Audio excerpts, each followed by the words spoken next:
말씀은 고린도후서 1장 21절 22절 말씀입니다. 본문 말씀으로 목사님께서 구원의 증거라는 제목으로 말씀 전해주실 때 많은 은혜 받으시기 바랍니다. 이어서 통성기도까지 인도주시겠습니다. 오늘 본문 말씀 함께 합독하시겠습니다. 우리를 여러분과 함께 그리스도 안에 튼튼히 서게 하시고 또 우리에게 사명을 맡기신 분은 하나님이시라는 하나님께서는 또한 우리를 자기의 것이라는 표로 인을 치시고 그 보증으로 우리 마음에 성령을 주셨습니다. 아멘. 잠시 기도드리겠습니다. 아버지, 세상의 뉴스를 보면 어지럽고 마음이 산란하고 또한 미래가 불투명해서 두렵기도 하지만 저희 안에 인치시고 보증하신 성령님의 그 인도하심을 받으며 저희들 하루하루를 주님으로만 충만하게 살아가길 원합니다. 어떠한 세상적인 것들이 저희 안에 두렵게 하고 세상을 바라보면서 미래에 대해서 주님을 신뢰하지 못하게끔 한다 할지라도 오직 말씀을 붙들고 주님만을 신뢰하며 한 걸음 한 걸음 나아가서 주님께서 저희들 각자에게 주신 비전을 온전히 이루시고 또한 시온산교회를 통해서 아버지께서 이 땅에서 하시고자 하는 그 큰 뜻이 이루어지는 귀한 통로가 될 수 있도록 주님 함께 인도해 주시옵소서. 모든 것 예수 그리스도 이름으로 기도드립니다. 아멘. 이 시간에는 구원의 증거라는 제목으로 말씀을 전하겠습니다. 근데 말씀 전하기 전에 우리 오늘 새로 오신 분이 계세요. 호주에서 잠시 여기 다녀가려고 오신 김원경 선교사님과 원미영 선교사님 여러분께 소개해드리겠습니다. 잠시 일어서시겠어요? 예, 환영하시는 박수로 환영해 주시기 바랍니다. 네.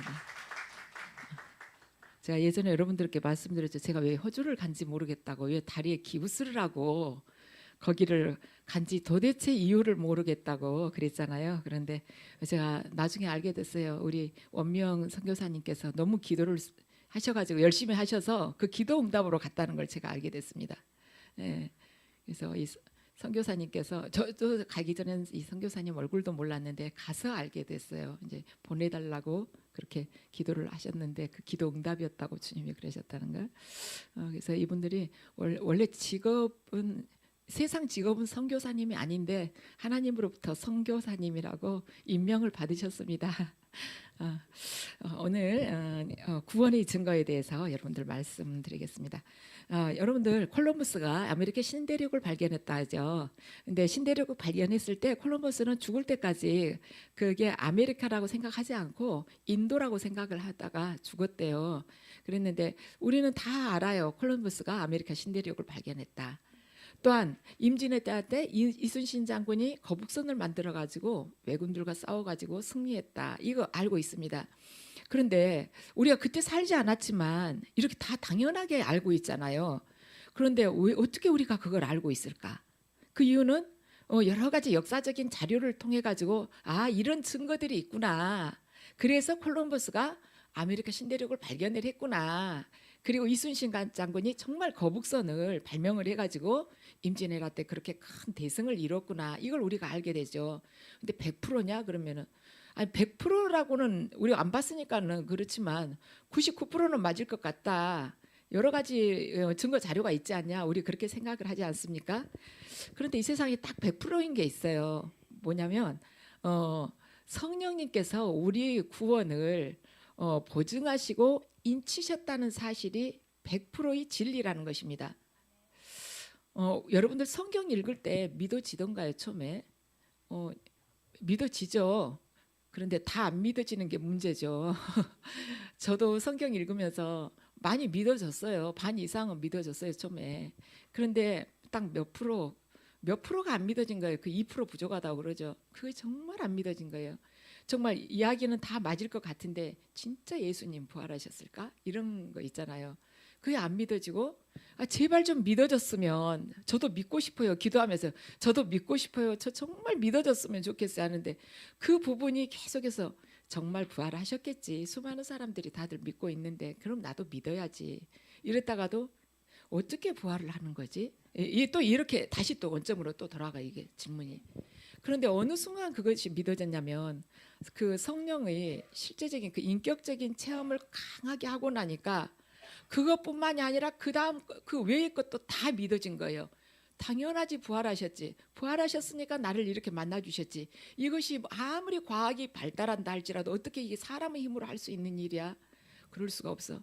그런 세계가 있구나. 그 믿어지는 정도가 아니라 어디 가서 제가 확 나서갖고 말 안 하는 성격인데도 이걸 좀 어디다 알리고 싶은 거예요. 간증을 하고 싶은 거예요. 정말 하나님 이런 분이시라고. 그래서 그 계기가 딱 그 변곡점이 뭐였냐면 성령 체험을 했을 때 그게 확 바뀌었다는 것입니다. 그래서 성령님께서는 우리에게 100% 우리의 구원을 보증하시고 인치신 분이십니다. 그분을 통해서 우리는 예수 그리스도께서 부활하셨구나 그걸 알 수 있고, 왜냐하면 그게 성령 그 자체가 부활하신 예수의 영이기 때문에 성령님을 통해서 우리가 천국이 있구나, 천국이 있고 지옥이 있구나, 그리고 영원한 세계가 반드시 존재하는구나, 이걸 우리가 알게 된다는 것입니다. 오늘 21절 말씀 함께 읽으시겠습니다. 우리를 여러분과 함께 그리스도 안에 튼튼히 서게 하시고 또 우리에게 사명을 맡기시는 분은 하나님이십니다. 아멘. 구원받은 사람의 증거가 지금 21절에 기록이 되어 있어요. 구원받은 사람은 그리스도 안에서 튼튼하게 굳건하게 서게 된다는 것입니다. 그리고 신실하고 진실되고 흔들리지 않는 사람이라는 것이에요. 뭐 조금 어떤 환경이 약간 힘들어진다 그러면은 믿음이 오락가락 맑았다 흐렸다 이런 사람이 아니라는 것입니다. 든든하게 선다는 거예요. 그리스도 안에서. 그래서 우리들에게 기름을 부었다는 것은 뭐냐면, 우리들에게 하나님께서 기름 부었다는 것은 권세를 주셨고 권위를 주셨고 권능을 주셨다는 그러한 의미인 것입니다. 그래서 하나님께서 우리를 택하셨어요. 하나님께서 우리들이 하나님의 백성이 되고 우리가 하나님의 자녀가 됐다는 것은 하나님께서 우리에게 권세와 권위를 주셨구나. 그런데 내가 지금 잘 못 믿고 있는 거예요. 믿음이 약해서 지금 그걸 못 느끼고 있는 것입니다. 그래서 우리는 세상이 알지 못하고 세상이 만들어낼 수 없는 그런 권세와 권위가 있는 자들인 것입니다. 자, 22절 말씀 함께 읽으시겠습니다. 하나님께서는 또한 우리를 자기의 것이라는 표로 인을 치시고 그 보증으로 우리 마음에 성령을 주셨습니다. 아멘. 우리가 이렇게 하나님을 믿고 신앙생활을 오래 했다 하지만 간혹은 나 진짜 구원 받았을까? 이런 생각이 들 때가 있어요. 구원 안 받았으면 어쩌지? 나 혼자 착각하고 있으면 어쩌지? 이런 생각이 들 때가 있죠. 근데 22절을 보면 그래요. 하나님께서는 또한 우리를 자기의 것이라는 표로 인을 치시고 그 보증으로 우리 마음에 성령을 주셨다는 것입니다. 인쳤다는 것이 뭐냐면, 여러분 우리 편지 봉투요 딱 붙이고 도장을 확 누르죠. 봉인했다는 것이에요. 아무도 뜯어볼 수가 없다. 누구도 이건 뜯지 못한다는 뜻인 것입니다. 절대로 열어볼 수 없는 거다. 성령께서 그렇게 하셨다는 것이에요. 자, 에베소서 1장 13절 말씀 읽으시겠습니다. 여러분도 그리스도 안에서 진리의 말씀 곧 여러분을 구원하는 복음을 듣고서 그리스도를 믿었으므로 약속하신 성령의 날인을 받았습니다. 아멘. 그리스도 안에서 진리의 말씀을 듣고서 구원하는 복음을 듣고서 복음을 듣고 우리가 그리스도를 믿었으므로 바로 그 약속하신 성령의 날인을 받았다는 것. 성령께서 우리를 인을 치셨다는 것이에요. 왜 인을 치셨냐면 구원의 복음을 듣고서 믿었으므로, 그리스도의 말하자면 그런 말씀을 믿었으므로, 그랬으므로 우리를 구원하신 그 약속하신 성령의 날인을 받았다는 것입니다. 그리고 뭐라냐면 우리의 보증이 되셨다고 그래요. 그 보증으로 우리 마음에 성령을 주셨다는 건데, 우리의 보증이 되셨다는 게 뭐냐면 성령이 우리를 보증을 해주셨다는 것입니다. 우리 그 집 구할 때 보증금이라는 말이 있잖아요. 보증금을 딱 거기다 낸다는 것은 뭐냐면 내가 전액 다 지불했습니다, 그거예요. 성령께서 우리를 보증해 주셨다는 거예요. 보증금 냈다는 것이 전액을 다 지불하겠다는 뜻이에요. 자, 에베소서 1장 14절 말씀 함께 읽으시겠습니다. 이는 우리 기업의 보증이 되사 그 얻으인 것을 속량하시고 그의 영광을 찬송하게 하려 하심이라. 아멘. 우리 기업의, 그러니까 성령은 우리 기업의 보증이 그분이 되신 것입니다. 보증이 되신. 우리는 돈 가지고 보증금 딱 걸죠. 근데 성령께서 우리 말하자면 보증이 그 돈 대신 성령께서 하셨다는 거예요. 보증이 되셨다는 것입니다. 그래서 하나님께서 우리에게 성령님을 보내주신 것은 하나님께서 우리를 자녀로 삼으신 것을 확증하기 위해서, 우리 안에 성령을 보내주신 것은 우리를 하나님께서 자녀 삼으셨어요. 그 사실을 확증하기 위해서, 굳건하게 하기 위해서 성령께서 우리에게 말하자면 보증금을 내신 거예요. 하나님께서 우리에게 보증금을 내신, 그 보증금이 뭐냐면 성령이라는 것입니다. 성령 안에 있을 때 우리가 내가 구원에 이르게 됐구나 하고 그렇게 확신을 하게 되는 것이죠. 그래서 그것은 뭐냐면 하나님께서 지금 내 안에 살아 계시다는 것이에요. 기독교는 다른 종교하고 비교해 보면 상당히 다른 독특한 면이 있는 종교인 것입니다.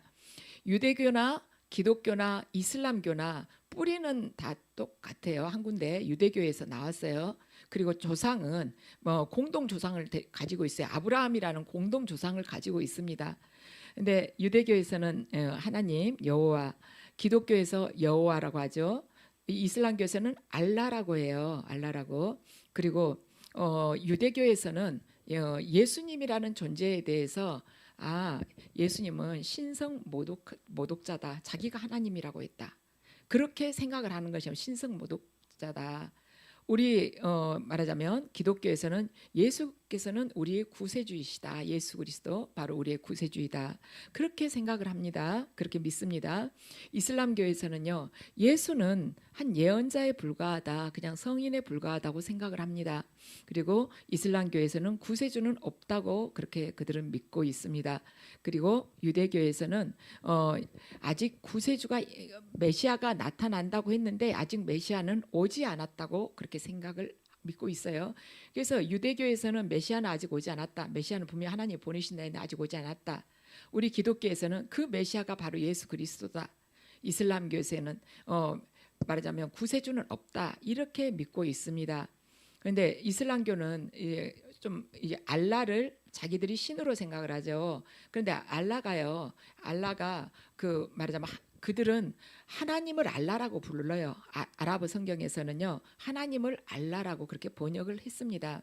근데 무슬림은 어떤 사람도 구원에 대한 확신을 가지고 있는 사람이 없습니다. 무슬림에게 당신 천국에 갈 걸 확신합니까? 하면은 그렇게 말하지 않아요. 인샬라라고 말을 합니다. 알라의 뜻이라면 가게 될 것이다. 이렇게 이야기를 하는 거예요. 그러니까 확신이 없는 것이죠. 천국 갈지 지옥 갈지 모르기 때문에 무슬림들은 굉장히 불안하고 두려움 속에서 살아가고 있습니다. 그래서 이것을 교묘하게 이용한 것이 뭐냐면 지하드예요. 지하드, 성전. 우리말로 번역하면 성전인 것입니다. 그러니까 거룩한 하나님의 전이 아니라 전이 전쟁할 때 전이에요. 자기들이 생각하는 거룩한 전쟁이라는 것이죠. 그래서 그 성전 지하드를 하다가 죽으면 천국으로 간다고 그들은 생각을 합니다. 그래서 최근에 지하드 이데올로기가 이렇게 생겨나면서 정치적으로 아니면 종교적으로 어떤 목적을 달성하기 위해서 테러나 폭력을 정당화하고 있는 것입니다. 그래서 기독교인들을 이렇게 죽이면 자기가 천국을 간다고 생각을 하는 것이죠. 그래서 죽여도 이슬람교에서 개종한 가족 중에 누가 개종했거나 그러면은 개종한 그 사람을 죽여도 전혀 말하자면 죄의식이 없는 것입니다. 이렇게 해야지 천국 간다고 그들은 착각을 하고 있는 것이죠. 불교도 그렇습니다. 우리나라에서 그 유명한 승려 성철 승려라고 여러분들 아시죠? 죽을 때도 그렇게 돌을 닦았는데도 죽을 때도 구원에 대한 확신이 없었다는 것입니다. 왜냐하면 성령께서 그에게 보증을 해주지 않았는데 어떻게 구원에 대한 확신을 가질 수가 있겠습니까? 그래서 기독교는 그 구원에 대해서 확신할 수 있는 유일한 종교입니다. 왜 기독교가 구원에 대해서 확신을 할 수가 있는가? 그것은 우리 안에 내주하고 계시는 성령님 때문에, 성령께서 우리를 보증하시고 인치셨기 때문에 우리가 구원에 대해서 확신을 할 수가 있는 것이에요. 그래서 저와 여러분이 오늘 이 시간을 통해서 구원의 관에 대해서 흔들리면 안 되는 것입니다. 내가 이번에 뭐 잘못했으니까, 이번에 기도를 게을러 했으니까, 지난달에 11조를 좀 어렵다고 못 냈는데 그게 내 합리화인가, 그것 때문에 또 구원이 또 불확실해지는 건 아닌가, 이렇게 생각을 해서는 안 된다는 것입니다. 구원이라는 것은요, 초자연적인 현상이에요. 초자연적인 현상인데, 이것은 우리가 자연적으로 어떻게 이론적으로 지식적으로 믿어지는 것이 아닌 것입니다. 믿어지는 것이 아니라 우리 안에 성령님께서 믿어지게끔 그렇게 우리에게 확신을 주시기 때문에 내가 구원받았구나, 이걸 알게 되는 것이에요. 그래서 우리 안에 구원에 대한 확신이 있다고 하는 것은 뭐냐면은, 지금 성령께서 내 안에서 놀랍게 역사를 하고 계셨구나, 이러한 말하자면 증표인 것이죠. 그럼 여러분들 성령 받았어요? 성령 받았습니까? 여러분, 그 성령은요, 여러분들이 하나님 나라에 거할 수 있는 보증금인 것입니다. 보증금. 그래서 물을 수가 없어요. 여러분들 보증금 다 내놓고 모릅니까? 어디 집 계약할 때요? 못 물으죠. 물을 수가 없는 것입니다. 여러분들은 지금 다 보증금을 받으셨어요. 이 보증금 때문에 우리가 말하자면 구원을 받았지만, 이 보증금 때문에 우리가 더 이상 다른 소속이 될 수가 없는 것입니다. 우리가 내년에 만약에 2024년에 1월 달에 1월 1일에 내가 어느 집으로 가기로 다 계약을 하고 보증금 다 냈어요. 내놓고 또 딴 데 가서 몸은 하나인데 그리 가서 또 살아보겠습니다 하고는 보증금 또 냅니까? 아니잖아요. 우리는 이미 성령께서 우리의 보증이 되어주신 사람이에요. 그렇기 때문에 더 이상 다른 소속이란 없다는 것입니다. 우리가 하나님 말씀 앞에요, 아멘 아멘 이렇게 하잖아요. 응답을 하잖아요. 그렇게 한다는 것은 뭐냐면, 하나님 말씀에 제가 동의합니다, 그 뜻이 포함되어 있지만, 그 다른 또 한 가지는 뭐가 있냐면, 저는 마귀의 뜻에는 무조건 노입니다, 결코 아닙니다, 이 뜻이 포함이 되어 있는 거예요. 하나님께 아멘 하는 자는 마귀에 대해서는 반드시 대적하겠다, 마귀와는 저는 절대로 같이 갈 수가 없습니다, 이 뜻이 그 안에가 포함이 되어 있는 것입니다. 그래서 우리가 성령께서 우리의 하나님의 자녀가 되는 데 있어서 우리 보증이 되어 주셨다는 것은, 우리는 이 땅에 살아가는 그 동안 마지막까지 절대로 다른 소속으로 살지 않아야 되고 살아서도 안 된다는 것입니다. 그래서 저와 여러분 모두가 반드시 하나님 자녀인 것을 믿으십시다. 그런데 또 한 가지 또 궁금한 게 있어요. 그러면 한 번 받은 구원은 영원한 구원이냐? 그 이야기가 맞죠. 영원한 구원이냐? 아니면 구원이 취소될 수도 있냐? 그걸 한번 봐야죠. 성경 말씀을 보죠. 히브리서 6장 4절에서 6절 함께 천천히 읽으시겠습니다. 함께 읽으시죠. 한번 빛을 받아서 하늘의 은사를 맛보고 성령을 나누어 받고, 또 하나님의 선한 말씀과 장차올 세상의 권능을 맛본 사람들이 타락하면 그들을 새롭게 해서 회개에 이르게 할 수 없습니다. 그런 사람들이야말로 하나님의 아들을 다시금 십자가에 못 박고 욕되게 하는 것이기 때문입니다. 아멘. 왜 이런 말씀이 히브리서에 기록되어 있었냐면, 초대교회 때 이런 논쟁들이 있었습니다. 로마의 핍박이 심했던 네로 황제 때나 도미티안 황제 때 그 핍박을 피해 가지고 배교해 버린 사람들이 있었어요. 그런데 나중에 핍박이 그치고 난 후에 그 사람들이 교회로 들어왔어요. 근데 교회에서 이 사람들을 받아줘야 될까 아니면 받지 말아야 될까? 핍박이 왔을 때 배교를 해가지고 핍박이 이제 잠잠해지니까 들어왔는데 이 사람 받을까 말까, 그것 가지고 논쟁이 많았다는 것입니다. 그러한 논쟁 가운데서 구원이 취소될 수 있느냐? 아니다, 구원은 결코 취소될 수가 없는 것이다, 이러한 논쟁을 했었습니다. 그런데 성경을 보면 취소될 수 있다고도 합니다. 자, 결론부터 보면요, 로마서 11장 29절 함께 읽으시겠습니다. 하나님께서 주시는 고마운 선물과 부르심은 철회되지 않습니다. 자, 절대로 취소되지 않는다고 그래요. 로마서 8장 38절 39절 함께 읽으시겠습니다. 나는 확신합니다. 죽음도 삶도 천사들도 권세자들도 현재 일도 장래 일도 능력도 높음도 깊음도 그 밖에 어떤 피조물도 우리를 우리 주 예수 그리스도 안에 있는 하나님의 사랑에서 끊을 수 없습니다. 아멘. 그래요. 하나님께서는 구원하심에 있어서 우리를 구원하심에 있어서 우리를 부르심에 있어서 결코 후회하심이 없다는 것입니다. 절대 취소하지 않으신다는 거예요. 그런데 문제는 뭐냐면 바로 나한테 있는 것입니다. 나한테. 자, 빌립보서 2장 12절 말씀 함께 읽으시겠습니다. 그러므로 사랑하는 여러분, 여러분이 언제나 순종한 것처럼 내가 있을 때뿐만 아니라 지금과 같이 내가 없을 때에도 더욱더 순종하여서 두렵고 떨리는 마음으로 자기의 구원을 이루어 나가십시오. 아멘. 바울은 우리들에게 구원을 계속 이루어 나가라고 이야기를 합니다. 하나님께서는 우리를 절대로 놓지 않으시는 분이에요.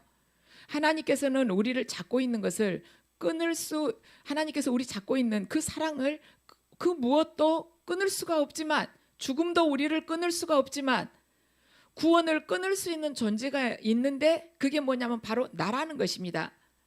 자기 스스로, 우리들 스스로가 하나님을 놔버리잖아요. 그러면 거기에서 구원으로부터 떨어지게 된다는 것이죠.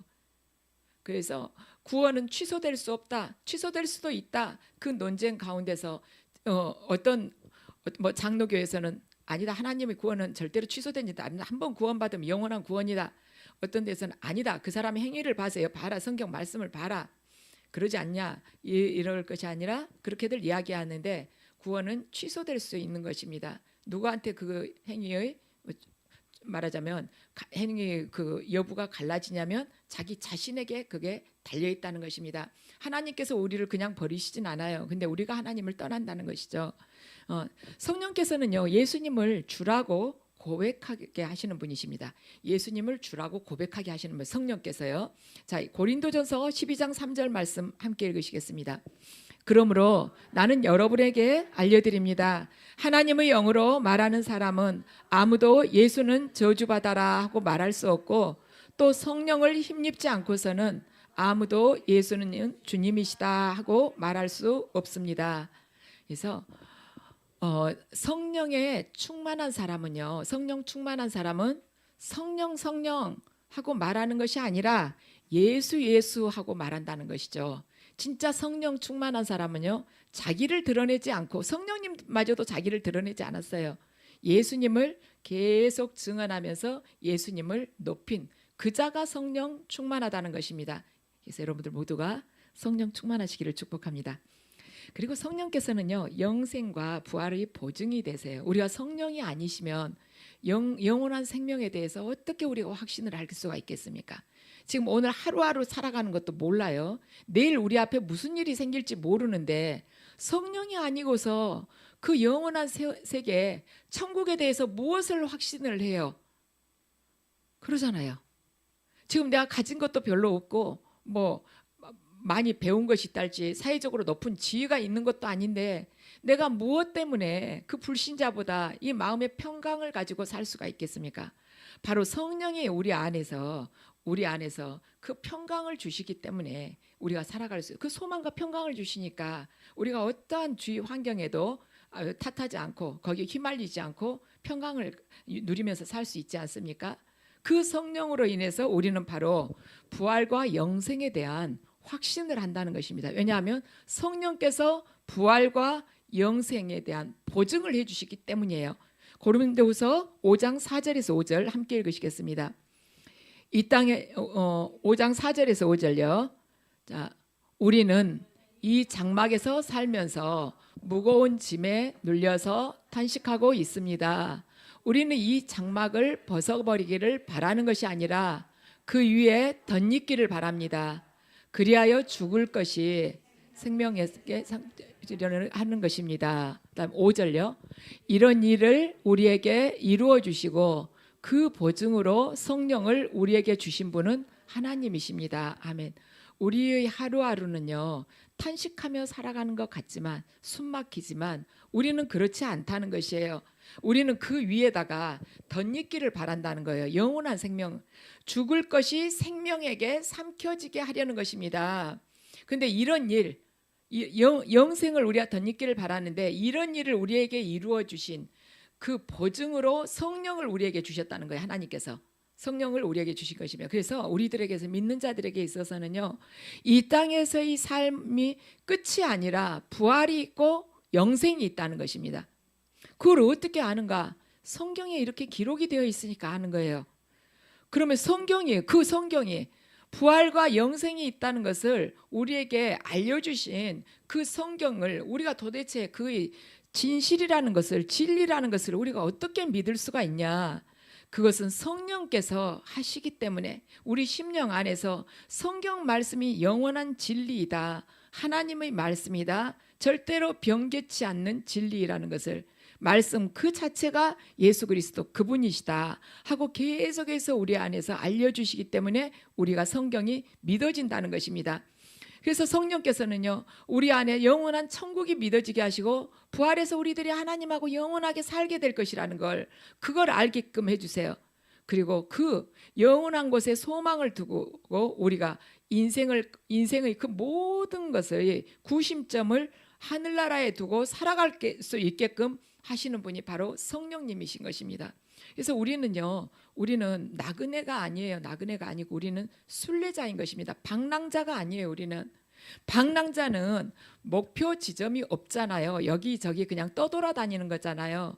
우리는 정확하게 확실하게 목표 지점, 바로 천국을 소망하고 두고 목표지를 향해서 계속 걸어가는 순례자라는 것입니다. 그래서 믿는 자들은 소망 중에도 항상 즐거워하고 환난 중에도 기쁜 거예요.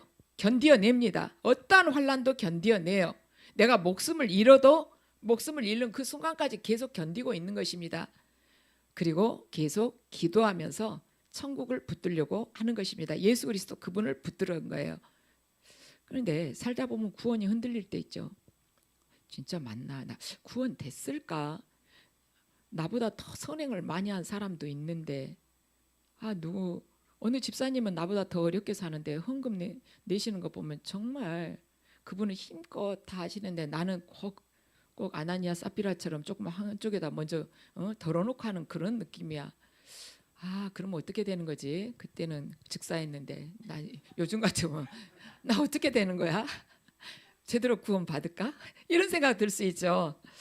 구원이 왜 흔들릴까? 말씀에 근거한 신앙이 아니기 때문에 자꾸 흔들리는 것입니다. 오늘 여러분들 이 본문 말씀, 말하자면 인용 말씀들 여러분들 다 여러분들 휴대폰에 지금 올라와 있잖아요. 자꾸 오늘 기도하면서 그걸 자꾸 읽으면서 여러분 기도하면서 내 심령에다가 이렇게 각인을 시키세요. 말씀은요, 예수 그리스도 그 자체가 우리 안에 들어오신 거예요. 그 말씀이 완전히 내 것이 되도록 하세요. 기도 좀 잘 되고 우리 집 어려운 문제 좀 해결되고 그러면은 그때는 진짜 확실해요. 구원 받은 것 같아. 집에 좀 어려운 일 생기면 구원, 그러면 그렇지 내가 구원 못 받았으니까 이런 일 생기지. 이렇게 하지 마시고 말씀을 정확하게 붙잡고 오늘 기도하는 거예요. 기도하면서 그걸 내 걸로 만들고 내 생명으로 붙들고 가는 것입니다. 교회란 단순히 하나님의 말씀을 가르치는 것이 아닙니다.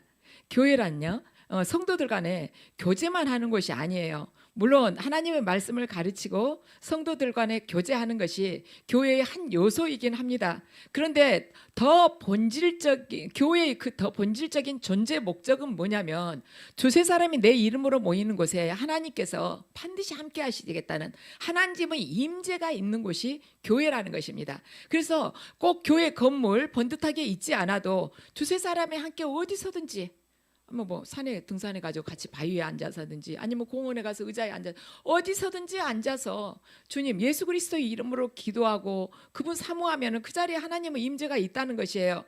그래서 그 모임에 함께 하는 사람 누구든지 오면은 임재를 볼 수 있고 경험하게 되는 것, 바로 이것이 진짜 교회가 존재하는 이유이고 바로 영광인 것입니다.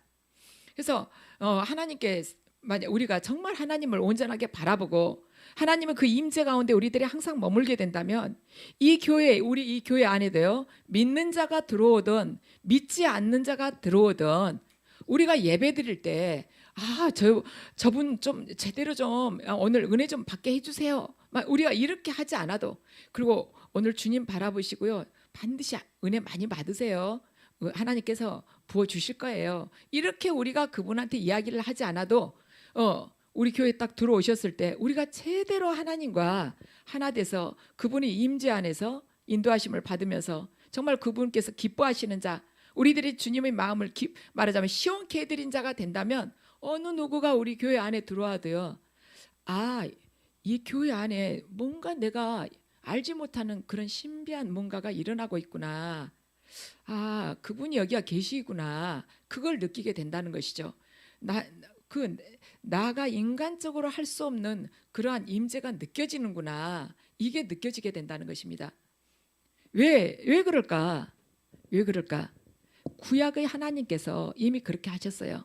솔로몬이 성전을 다 짓고 나서 하나님의 임재가 얼마나 강했든지 제사장들이 앞이 잘 안 보여가지고 일을 제대로 할 수가 없다고 그러잖아요. 그만큼 임재가 강했다는 것입니다. 또 신약에서도 하나님께서 그렇게 강하게 그렇게 일을 하셨기 때문에 지금 우리 또한 내가 얼마나 하나님을 제대로 바라보느냐, 그분을 사모하고 모든 믿음의 그 가장 근본 바탕 본질을 잃지 않고 그분을 바라보느냐에 따라서 하나님께서 나 하나든 아니면 5명이든 작은 무리든 어쩌든 그 자리에 보좌로 임하시면서 임재하신다는 것입니다. 그래서 저와 여러분이 이 성전 안에 하나님의 보좌가 임하고 임재가 넘칠 수 있는 교회가 될 수 있도록 우리의 구원을 보증해 주신 성령님께 항상 감사드리고 그리스도 안에서 튼튼히 우리가 서가면서 우리에게 하나님께서 각자에게 맡겨주신 사명이 있거든요. 사명이 있는데 그 사명을 위해서 나의 그 인간적인 모든 것들 내려놓고 그 사명을 위해서 나의 남은 생을 다 바치는 것입니다. 제가 금요일 날도 말씀드렸지만 그자한테 하나님의 음성이 들리는 거예요. 그래서 저와 여러분 모두가 그러한 영적인 축복, 형언할 수 없이 하나님께서 이미 예비하신 그 축복을 다 받아 누리시게 되기를 주님의 이름으로 축원합니다.